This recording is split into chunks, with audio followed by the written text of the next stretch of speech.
Hi வணக்கம் நண்பர்களே.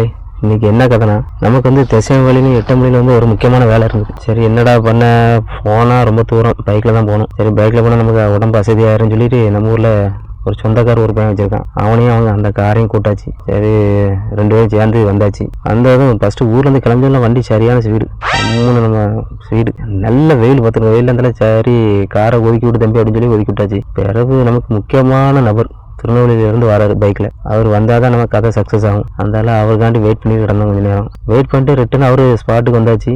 Return வண்டி எடுக்க முடியல. என்ன ஆச்சுன்னா வண்டி ஸ்டார்ட்டே ஆகிட்டு ஒரு அரை மணி நேரம் 1 மணி நேரம் தள்ளுன்னு தள்ளி எப்படியோ வண்டி ஸ்டார்ட் பண்ணிட்டு, முன்னால் ஒரு படம் உண்டு கரகாட்டக்காரன், அதே படம் மாரி தான் ஆயிட்டு. கடைசியில் தள்ளி வண்டி ஸ்டார்ட் ஆகிட்டு. அப்புறம் நம்ம அந்த முக்கியமான நபரும் வந்துட்டாரு. சரி என்ன செய்ய, 2 பேரும் உள்ள ஏற்றி வண்டியில் போட்டு கரெக்டாக ஸ்பாட்டுக்கு போயாச்சு. ஸ்பாட்டுக்கும் கரெக்டாக போய் நமக்கு வேலையும் கரெக்டாக முடிஞ்சிட்டு நமக்கு இந்த லாபத்தும் கிடச்சி. இந்த லாபத்தை ஏற்படுத்தி இந்த கார் ஓட்டுநருக்கும் இந்த காருக்கும் நமக்கு மனமார்ந்த வாழ்த்துக்கள் தெரிவிச்சுக்கோம்.